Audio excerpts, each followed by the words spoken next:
Hello students, today we are going to see topic 1.8 errors in measurements, and this one is the question which is on back topic. What is question?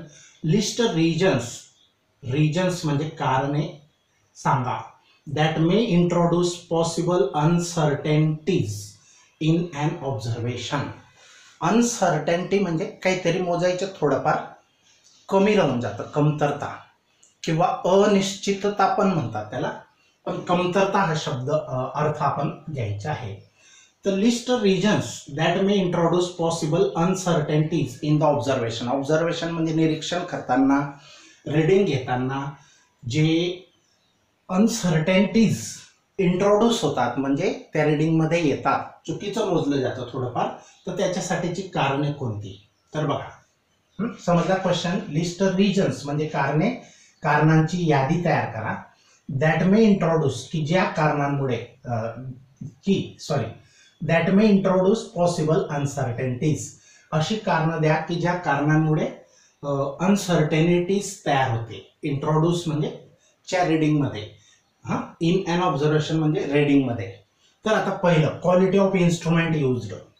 आता जर आपण quality of instrument म्हणजे जितकं instrument चांगलं वापरणार तितकं त्याची reading correct असेल, ॲक्युरेट असेल. आता क्वालिटी ऑफ इन्स्ट्रुमेंट युज्ड. नंतर skill of the person doing experiment. जो पर्सन, व्यक्ती, एक्सपेरिमेंट म्हणजे प्रयोग करत असताना रीडिंग घेतो, त्याचं कौशल्य पण महत्वाचे, किती व्यवस्थित तो रीडिंग घेतो, स्किल ऑफ द पर्सन. त्याच्यानंतर the method used for measurement, आणि मेजरमेंटसाठी, मोजमापासाठी तो कोणती मेथड उपयोगात आणत आहे, तर ते पण महत्त्वाचं असतं. आणि दुसरं फोर्थ नंबर, एक्सटर्नल और internal factors affecting the result of the experiment. External और इंटरनल फॅक्टर्स म्हणजे काय? एक्सटर्नल फॅक्टर म्हणजे समजा तुम्ही एखाद्या मेटलच्या तुकड्याची लेंथ मोजायला निघाले आणि त्यावेळेला टेम्परेचर खूप थंड आहे, त्याच्यामुळे तो काय झालेला असेल, कॉन्ट्रॅक्ट म्हणजे अंकुंचन झालेलं असेल, त्याची लेंथ कमी येणार. त्याच मेटलच्या तुकड्याची रीडिंग समजा उन्हाळ्यात घेतली, म्हणजे टेम्परेचर चेंज झालं, तर त्याची लेंथ थोडीफार ½ mm, पाव mm, 1 mm तरी जास्त असेल, कारण तो उन्हाळ्यामध्ये, समर सीजनमध्ये एक्सपांड होतो. Due to temperature metals expands. Okay, so that म्हणजे हे जे एक्सटर्नल किंवा इंटरनल फॅक्टर्स पण असतात असेच लॅबोरेटरीमध्ये, की त्यांच्यामुळे आपल्याला अडचण येते किंवा चुकीचं मोजलं जातं. फॅक्टर्स म्हणजे गोष्टी. तर एक्सटर्नल और internal factors affecting the result of the experiment. तर एक्सपेरिमेंटचा रिझल्ट तो वर परिणाम करू शकतात असे जे घटक असतात, फॅक्टर्स म्हणजे घटक. आता एरर म्हणजे काय? Error in the measurement. आता एरर म्हणजे आपण मोजलेली व्हॅल्यू आणि खरी व्हॅल्यू, एखादं रीडिंग तुम्ही घेतलं, लेंथ मेजर केली, आपण मोजली 4.3 आली आणि खरी व्हॅल्यू 4.2 आहे. मग 4.3 मायनस 4.2 म्हणजे 0.1 सेंटीमीटरचा जो फरक आहे, दॅट इज एरर. त्याला एरर म्हणतात. एकदम छोटासा फरक असतो. एरर म्हणजे काय? डेफिनेशन बघा. The difference between measured value म्हणजे आपण मोजलेली व्हॅल्यू, कोणती पण असो, टेम्परेचर असो, लेंथ असो, मास असो, कोणती पण फिजिकल क्वांटिटी जी मोजली आपण, त्याची मेजर्ड व्हॅल्यू, डिफरन्स बिटवीन, फरक कोणामधील, मोजलेली किंमत आणि ट्रू व्हॅल्यू. ट्रू व्हॅल्यू म्हणजे खरी किंमत त्या क्वांटिटीची of a physical quantity is called as error. त्याला एरर असे म्हणतात. आता what is systematic error? Classify errors into different categories. आता सिस्टमॅटिक एरर म्हणजे काय? हा पहिला पॉइंट जो आहे तो सिस्टमॅटिक एररची डेफिनेशन आहे. बघा, सिस्टमॅटिक म्हणजे जो एरर होणार म्हणजे होणार. तर systematic errors are errors that are not determined by chance but are introduced by an inaccuracy. तर सिस्टमॅटिक एरर्स हे असे एरर असतात, अशा त्रुटी असतात. त्रुटी, एररचा अर्थ होतो त्रुटी मराठीमध्ये. तर systematic errors are errors that are not determined by chance. ते बाय चान्स घडलेले नसतात. बाय चान्स म्हणजे अचानक, but are introduced by an inaccuracy. ते बाय चान्स चुका घडलेल्या नसतात, त्रुटी घडलेल्या नसतात. त्रुटी म्हणजे काय? छोटीशी चूक, जास्त मोठी नाही, छोटीशी चूक, छोटासा फरक, चुकीचं मोजणे, एक तर कमी मोजणे, एक तर जास्त मोजणे. जास्त मोजण्याला पॉझिटिव्ह एरर म्हणतात आणि कमी मोजण्याला निगेटिव्ह एरर असे म्हणतात. आता सिस्टमॅटिक एरर्स हे काय असतात? Are the errors that are not determined by chance. हे एरर्स बाय चान्स घडत नाही, एकाएकी अचानक असे घडत नाही, but are introduced by an inaccuracy. Inaccuracy म्हणजे चुकीचंच मोजलं जात आहे. Involving either the observation. त्याच्यामध्ये कशाचा समावेश होतो? इन्व्हॉल्विंग आयदर द ऑब्झर्वेशन और मेजरमेंट प्रोसेस, किंवा जी मेजरमेंटसाठी जी प्रोसेस तुम्ही वापरताय त्याच्यामुळे इनॲक्युरसी येते, त्याच्यामुळे चुका होत आहेत. इनहेरंट टू द सिस्टम, की जी चूक इनहेरंट असेल. इनहेरंट म्हणजे काय? एकाने केली तर दुसराही करेल, दुसऱ्याने केली तर तिसराही करेल. ही चूक मोठी मोठी मोठी मोठी होत तचा म होऊन जातो, किंवा फार मोठा फरक पडत जातो. इनहेरंट टू द सिस्टम म्हणजे त्या सिस्टमला ती इनहेरंट असते. इनहेरंट म्हणजे कॅरीड बाय अदर्स. ओके. तर एखादी चूक एकाने केली तर दुसरा अजून त्याच्यापेक्षा थोडी जास्त चूक करेल, तिसरा अजून दुसऱ्यापेक्षा थोडी जास्त, असं करत करत ती चूक वाढत जाते. तर त्याला इनहेरंट टू द सिस्टम म्हणतात. सिस्टम म्हणजे मेजरमेंटची सिस्टम जी असेल ती. आता समजलं मग सिस्टमॅटिक एरर्स म्हणजे काय? Systematic errors are the errors that are not determined by chance, की जे बाय चान्स नाही घडत, but are introduced by an inaccuracy. ते इनॲक्युरसी मुळे घडतं, म्हणजे ॲक्युरेट नाही घेतलेलं आहे reading. Involving either by observation और measurement process inherent to the system. आता क्लासिफिकेशन ऑफ एरर्स, 2 ग्रुप्स आहेत. एरर्सचे 2 ग्रुप्स आहेत, सिस्टमॅटिक एरर्स आणि पहिला ग्रुप आहे सिस्टमॅटिक एरर्स. त्याच्यामध्ये हे 3 एरर येतात. आणि दुसरा टाईप आहे रँडम और ॲक्सिडेंटल एरर. हे सगळे आपण 1 बाय 1 इथं बघणारच आहेत. तर आता क्लासिफिकेशनमध्ये 2 ग्रुप्स, सिस्टमॅटिक एरर्स आणि रँडम एरर, किंवा त्याला रँडम म्हणजे अचानक, ॲक्सिडेंटल एरर त्याला म्हणतो. आता सिस्टमॅटिक एरर्समध्ये कोणते येतात? सिस्टमॅटिक म्हणजे हे घडणार, म्हणजे घडणार, होणारच. पहिला आहे इन्स्ट्रुमेंटल एरर किंवा कॉन्स्टंट एरर त्याला म्हणतात. आता इन्स्ट्रुमेंटच फॉल्टी असेल तर रीडिंग फॉल्टीच येणार. एक्सपेरिमेंटर किंवा रीडिंग घेणाऱ्याला वाटेल आपण एकदम करेक्ट रीडिंग घेतलंय, पण इन्स्ट्रुमेंटच फॉल्टी असेल तर त्याच्यामुळे ते रीडिंग चुकणारच आहे. म्हणून त्याला कॉन्स्टंट म्हणजे फिक्स, ते घडणारच आहे, म्हणून त्याला इन्स्ट्रुमेंटल एरर म्हणतात. फॉल्टी इन्स्ट्रुमेंटमुळे होतं, ते शिकणार आहेत आपण इन्स्ट्रुमेंटल एरर. दुसरं आहे error due to imperfection in experimental technique. Imperfection म्हणजे परफेक्शन म्हणजे पूर्णत्व किंवा पूर्णपणा, कम्प्लिशन. तर एक्सपेरिमेंटल टेक्निकमध्ये बरोबर रीडिंग घेतलं न जाणे, तो पण बघणार आहेत आपण. आणि तिसरा आहे पर्सनल और ह्युमन एरर, किंवा माणसाच्या चुकीमुळे होणारा एरर. आणि रँडम एरर हा दुसरा टाईप आहे. समजलं मग? आता व्हॉट इज इन्स्ट्रुमेंटल और कॉन्स्टंट एरर? तर बघा, it arises due to defective calibration of an instrument. Defective म्हणजे डिफेक्टिव्हचा अर्थ समजतो ना? तर डिफेक्टिव्ह म्हणजे फॉल्टी. कॅलिब्रेशन, कॅलिब्रेशन करणे म्हणजे काय? आता फॉर एक्झाम्पल एक स्केल तुम्हाला बनवायची आहे. हे 0 मार्क आहे, त्याच्यानंतर 1 mm, 2 mm, 3 mm, 4 mm आणि 5th वाली लाईन मोठी. आता ह्या लाईन्स खेचणे म्हणजे 1 1, हे डिस्टन्स 1 mm, हे 1 mm, 1 mm, 1 mm, 1 mm.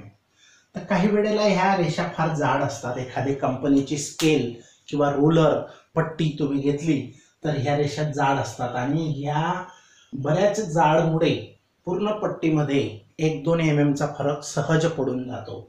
आणि त्यांच्यामधलं हे अंतर कधी कधी सारखं नसतं. म्हणजे तो इन्स्ट्रुमेंटचा फॉल्ट आहे. डिफेक्टिव्ह कॅलिब्रेशन, कॅलिब्रेशन करणे म्हणजे अशा मार्किंग करणे, जसं थर्मोमीटरवर मार्किंग केल्या जातात, रेषा ओढल्या जातात, किंवा स्केलवरती, रुलरवरती, पट्टीवरती रेषा मारल्या जातात. किंवा कॅलिब्रेशन करणे म्हणजे काय, जो वजन मोजण्याचा काटा आहे आपलं स्वतःचं वजन, तर त्याच्या ज्या रेषा असतात त्या पण थोडंफार त्यांच्यामधलं अंतर कमी जास्त होऊ शकतं, किंवा रेषा मारताना ती चूक होऊ शकते.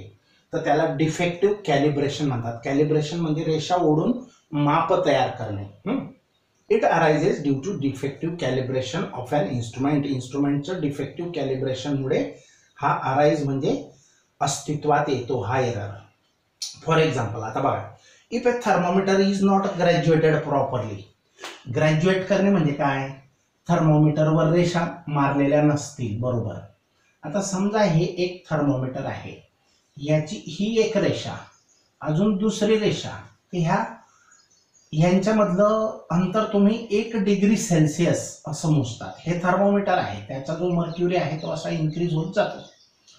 पण समजा रेषा मारणाऱ्यानेच 1 न घेता ते 0.99 घेतलं, म्हणजे एकापेक्षा थोडंसं कमी अंतर घेतलं, तर प्रत्येक याच्यामध्ये थोडासा फरक, याच्यामध्ये थोडासा फरक, असं करत करत करत मोठा फरक, 1 डिग्रीचा फरक तो पूर्ण रिडिंगमध्ये 1, 1.5, 2 डिग्रीचा फरक पडू शकतो.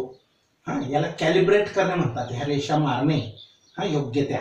तर बघा, for example, if a thermometer is not graduated properly. Graduate करणे म्हणजे ह्या रेषा मारलेल्या नसतील, कुठं जास्त डिस्टन्स, कुठं कमी डिस्टन्स, असं. That is 1 degree on the thermometer. समजा 1 डिग्री एवढं थर्मोमीटरवरचं रिडिंग ॲक्च्युअली करस्पॉन्ड्स टू 0.99. खरं तर 1 डिग्री पाहिजे, पण ते 0.99 आहे. मग the temperature measured by such a thermometer will differ from its value by constant amount. आणि म्हणून प्रत्येक डिग्रीला 0.01 डिग्रीचा फरक पडत पडत पडत पडत तुम्ही जर जास्त टेम्परेचर मोजायला निघाले तर 1-2 डिग्रीचा फरक पडून जातो. समजलं? मग ॲक्च्युअली थर्मोमीटरच्या रेषा ग्रॅज्युएटेड प्रॉपरली म्हणजे जर योग्य अशा मारल्या नसतील, त्यांच्यामधलं अंतर सारखं नसेल प्रत्येक 2 रेषांमधलं, मार्किंग्समधलं, that is for example 1 degree on the thermometer. 1 degree आपण मानतोय त्याला 2 रेषांमधलं अंतर, आणि ते खरं ॲक्च्युअली करस्पॉन्ड्स टू 0.99 इतकंच आहे. मग the temperature measured by such a thermometer. मग अशा थर्मोमीटरने मोजलेलं जे टेम्परेचर आहे that will differ from its value by constant amount. तर प्रत्येक वेळेला 0.01 0.01 0.01 करत करत प्रत्येक 2 रेषांमधला डिग्रीमध्ये एवढा फरक पडत पडत पडत तुम्ही जितकं टेम्परेचर मोजणार तितका फरक वाढत जाईल. ओके. आता पुढचं आहे, what is error due to imperfection in experimental technique. Imperfection म्हणजे काय, अपूर्णपणा, कंप्लीट नाही. इम्परफेक्शन, परफेक्शन म्हणजे कंप्लीट, इम्परफेक्शन त्याच्या अपोजिट. इन एक्सपेरिमेंटल टेक्निक, ते imperfection, error due to imperfection in experimental technique कोणाला म्हणायचं बघा. The error which occur due to defective setting of an instrument is called error due to imperfection in experimental technique. आता बघा, setting, तुम्ही व्होल्टमीटरचा pointer म्हणजे काटा जो असतो तो एक्झॅक्ट 0वर नसतो, एक तर 0च्या अगोदर असतो किंवा 0च्या नंतर असतो. तिथं सेटिंग असते, असा स्क्रू असतो, तो स्क्रू चाबीने फिरवायचा, म्हणजे पॉइंटर बरोबर त्या रेषेवर आणायचा असतो. नाहीतर आपण सेटिंग करतानाच थोडंफार इकडे तिकडे राहून जातं. ते 0ची जी रेषा आहे त्याच्यावर पॉइंटर पाहिजे, म्हणजे तो 0च्या एक तर पुढे असेल थोडाफार, किंवा 0च्या डाव्या हाताला असेल, कमी असेल. तर असं प्रॉब्लेम येऊ शकतो. मग किंवा आपण जे वजन काटा मोजतो, वजन काटे 2 प्रकारचे आहेत, इलेक्ट्रॉनिक आणि काटावाला. आपल्या वजनासाठी डॉक्टरकडे असतात. तर तो काटावाला जो असतो तो अर्धा ते 1 किलो सहज चुकीचं मोजत असतो. डिजिटल थोडा बऱ्यापैकी ॲक्युरसी आहे, तो योग्य ते रिडिंग मोजतो, पण 100% ते पण योग्यच असेल असं नाही, थोडीफार मिस्टेक असते, एरर असतोच. तर बघा, the error which occur due to defective setting of an instrument. इन्स्ट्रुमेंटची सेटिंग करताना थोडासा डिफेक्ट म्हणजे चूक राहून गेलेली आहे. Is called error due to imperfection in the experimental technique. Experimental टेक्निकचा इम्परफेक्शन इन एक्सपेरिमेंटल टेक्निकचा एरर त्याला म्हणायचं. Due to setting of an instrument, defective setting, हे महत्वाचे आहे. Due to the defective setting of an instrument. आता for example बघा, the measured volume of a liquid in a graduated tube will be inaccurate if the tube is not held vertical. आता समजा एखाद्या taste tube मध्ये 5 ml acid घ्या, base घ्या, असं तुम्हाला सांगितलं जातं प्रॅक्टिकल करताना. मग ही टेस्ट ट्यूब आहे, हिच्यामध्ये तुम्ही 5 ml मोजलं, पण जो स्टुडंट एकदम एक्झॅक्ट हॉरिझॉन्टल बघत असेल आणि ही ट्यूब व्हर्टिकल असेल, व्हर्टिकल म्हणजे उभी, तर तो बरोबर मोजेल. परंतु एखादे काय करतात, असं तिरकस धरतात आणि ती तिरकस इकडे कमी दाखवतं आणि इकडे लेवल जास्त दाखवतं, मग ती चुकीची रिडिंग येऊ शकते. तर डज नॉट हेल्ड व्हर्टिकल म्हणजे एकदम उभी न धरतात, तिरकस धरतात आणि रिडिंग घेताना चुका होतात. त्याला पण इम्परफेक्शन इन एक्सपेरिमेंटल टेक्निक असं म्हणता येईल. त्याच्यानंतर personal error. What is personal or human error? हा व्यक्तीमुळे होणारा एरर आहे. म्हणजे प्रत्येक व्यक्ती तिच्या मताप्रमाणे वेगवेगळं रिडिंग नोट डाऊन करेल, रेकॉर्ड करेल. तर बघा, पर्सनल एरर म्हणजे काय? The errors introduced due to fault of an observer taking readings. Fault of an due to fault of an observer taking readings. ऑब्झर्वरच्या फॉल्टमुळे होणारा एरर आहे. एखाद्याला नेहमी अशी तिरकसच बघायची सवय असते आणि तो नेहमी थोडंफार चुकवणारच. प्रत्येकाच्या व्यक्ती तितक्या प्रकृती म्हणजे सवयी वेगवेगळ्या असतात आणि म्हणून कधी पण रिडिंग घेताना समोरूनच बघितलं पाहिजे. खालून पण नाही, वरून पण नाही, तिरकस नाही. आता बघा, फॉर एक्झाम्पल सांगतो मी, घड्याळाचा सेकंड काटा आहे, तर घड्याळाच्या एकदम समोर रून जर पाहिलं तर तो काटा 10:10 आहे. पण जर तिरकस पाहिलं तर थोडा एक रेषा तो, एक किंवा अर्धी रेषा तो जास्त पुढे तिकडे दिसतो, किंवा तिकडून तिरकस पाहिलं तर तो इकडे अगोदर दिसतो, म्हणजे टाइम कमी दाखवतो, आणि इकडून पाहिलं तर टाइम जास्त दाखवतो. मग असा जो फरक आहे हा ह्युमन एरर आहे. पॅरालॅक्स एरर याला म्हणतो आपण, पॅरालॅक्स एरर. तर what is personal or human error? तर errors introduced due to fault of an observer. Observer म्हणजे व्यक्ती, निरीक्षण करता. Taking readings are called personal errors. त्याच्यानंतर फॉर एक्झाम्पल, आता याच्यासाठी एक्झाम्पल घेऊ आपण. While measuring the length of an object with a ruler. Ruler म्हणजे पट्टी.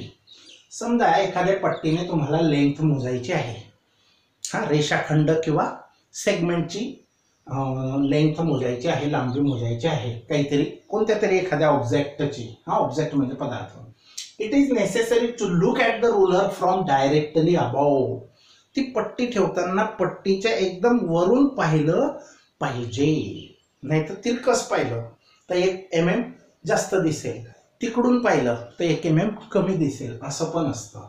आणि ती रिडिंग घेतली जाते. तिरकस रिडिंग घेऊ नाही. एक्झॅक्टली अबाव, डायरेक्टली अबाव म्हणजे वरती, पट्टीच्या वरती आपले डोळे असावेत, सरळ सरळ, तिरकस बघू नाही. If the observer looks at it from an angle. Angle म्हणजे तिरकस बघेल, तर the measured length will be wrong. ती मोजलेली लेंथ रॉंग असू शकते ड्यू टू पॅरालॅक्स. यालाच पॅरालॅक्स एरर असे म्हणतात. समजलं ना? मग तर आता पुढचा एरर आहे रँडम एरर, दुसरा टाईप. हे सगळे जे होते ते ह्या टाईपमध्ये होते, सिस्टमॅटिक एरर्सचे टाईप होते 1, 2, 3. आणि हा रँडम दुसरा प्रकार आहे. तर what is random error or accidental error? तर बघा, the errors which are caused due to minute. Minute means very very small change in experimental conditions. Minute change in experimental conditions like temperature, pressure change in a gas or fluctuation in a voltage. while the experiment is being performed are called as random errors. जेव्हा experiment performed केला जातो, हे प्रयोग करत असताना तुम्ही आवाजाचा वेग मोजायला निघाले आणि हवा तिकडून जोरात सुटली तर वेग योग्य तो मोजला जाणार नाही, किंवा हवा तिकडून इकडे जाते, पूर्वेकडे जाते, पश्चिमेकडून पूर्वेकडे जाते आणि तुम्ही आवाज वेलोसिटी ऑफ साऊंड मोजायला निघाले तर कदाचित त्याच्यामध्ये वाढ झालेली दिसेल आणि तिकडून उलट्या दिशेने हवा येत असेल, आपला आवाज इकडून जात असेल तर आवाजाचा वेग वेलोसिटी कमी दिसून येईल. तर हा जो एरर आहे तो अचानक होणार आहे, त्याला आपण रोखू शकत नाही. तो कशामुळे होऊ शकतो? टेम्परेचरमुळे पण होऊ शकतो. आता बघा, मी हिवाळ्यात एक्सपेरिमेंट केला की अमुक रेजिस्टन्सची व्हॅल्यू 10 ओहम आली आणि उन्हाळ्यात तोच एक्सपेरिमेंट केला ओहम्स लॉ आणि उन्हाळ्यात रेजिस्टन्स 12 ओहम आला. मग आपण म्हणणार की हीच वायर, हाच तुकड्याचा रेजिस्टन्स आम्ही हिवाळ्यात मोजला तर 10 ओहम आला आणि समर सीजन म्हणजे उन्हाळ्यात मोजला तर तो 12 ओहम आला, एकच रेजिस्टन्स. मग असं का? तर रेजिस्टन्स हा मेटॅलिक असेल तर तो टेम्परेचरवर डिपेंड असतो, म्हणजे टेम्परेचर वाढलं तर रेजिस्टन्स वाढतो, म्हणून तुमचं रिडिंग चुकतंय. ते कशामुळे? तुमचा दोष नाही, तो आहे दोष एक्सटर्नल फॅक्टर्सचा. तो अचानक होणार आहे, रॅन्डम म्हणजे अचानक होणार आहे, त्याला तुम्ही रोखू शकत नाही. तो टेम्परेचरमुळे होऊ शकतो, प्रेशर चेंज म्हणजे हवेचा वेग मोजताना प्रेशर चेंजमुळे होऊ शकतो इन द गॅस, और फ्लक्च्युएशन इन व्होल्टेज. तुम्ही व्होल्टेज मोजायला निघाले करेक्ट, पण व्होल्टेज हे नेहमी लुक करत असतं, कमी जास्त होत असतं. आता सध्या LED बल्बमध्ये ते समजून येत नाही, नाही तर पूर्वीचे जे फिलामेंटचे लाल बल्ब, लाल प्रकाशवाले जे होते, पिवळसर लाल ऑरेंज कलरच्या प्रकाशवाले, तर त्यांच्यामध्ये नेहमी लुक करायचे, म्हणजे व्होल्टेज हे कमी जास्त व्हायचं. तर व्होल्टेज फ्लक्च्युएशनमुळे पण रिडिंग थोडीफार चेंज होते. while the experiment is being performed are called as random errors. समजलं? मग हा error, the errors which are caused म्हणजे घडले ड्यू टू मायन्यूट चेंज, एकदम थोडासा चेंज. कशामध्ये? In experimental condition. Experimental condition म्हणजे एक्सपेरिमेंट करत असताना ज्या कंडिशन आहे तिथं, कंडिशन म्हणजे वस्तुस्थिती जी आहे, तर लाईक कोणती वस्तुस्थिती? तापमान, प्रेशर चेंज इन गॅस, और फ्लक्च्युएशन इन द व्होल्टेज मध्ये फ्लक्च्युएशन होत आहे. while the experiment is performed are called as random errors. त्याला रॅन्डम एरर्स म्हणायचे. दे कॅन बी पॉझिटिव्ह और निगेटिव्ह. रॅन्डम एरर हा पॉझिटिव्ह पण असू शकतो, निगेटिव्ह पण असू शकतो. आता random error cannot be eliminated. Elimination करणे म्हणजे रिमूव्ह करणे. हा एरर टाळता येत नाही पूर्णतः. Cannot be eliminated. एलिमिनेट म्हणजे रिमूव्ह करणे, काढून फेकणे. तर random error cannot be eliminated completely. पूर्णतः ते एरर आपण काढू शकत नाही, त्रुटी आपण दूर सारू शकत नाही. बट कॅन बी मिनिमाइज्ड, परंतु त्या त्रुटी मात्र कमी करता येतात बाय टेकिंग मल्टिपल ऑब्झर्वेशन. काय करायचं? एकच गोष्टीचे, एकच फिजिकल क्वांटिटीची सो मेनी टाइम्स रिडिंग घ्यायचं आणि जे रिडिंग जास्त वेळेला सारखं येतंय ते रिडिंग ॲक्सेप्ट करायचं. समजलं? मग बाय टेकिंग काय, याच्यावर रेमेडी, उपाय काय आहे अशा रॅन्डम एररवर? की can be minimized by taking multiple म्हणजे many observation and calculating their mean. आणि त्या ऑब्झर्वेशनचा मीन म्हणजे सरासरी काढायचा. मग सरासरी व्हॅल्यू ही ट्रू व्हॅल्यू असेल, तुम्ही मोजलेली ही करेक्ट व्हॅल्यू असेल. म्हणजे एकच रिडिंगला खरं न मानता 10 वेळेला रिडिंग घ्या आणि त्याच्या सरासरी काढा आणि जी सरासरी येईल ती खरी किंमत असेल अशा वेळेला, म्हणजे तो एरर कमी करता येतो, परंतु कम्प्लिटली रिमूव्ह करता येत नाही, कम्प्लिटली इलिमिनेट करता येत नाही. Okay, now will stop here.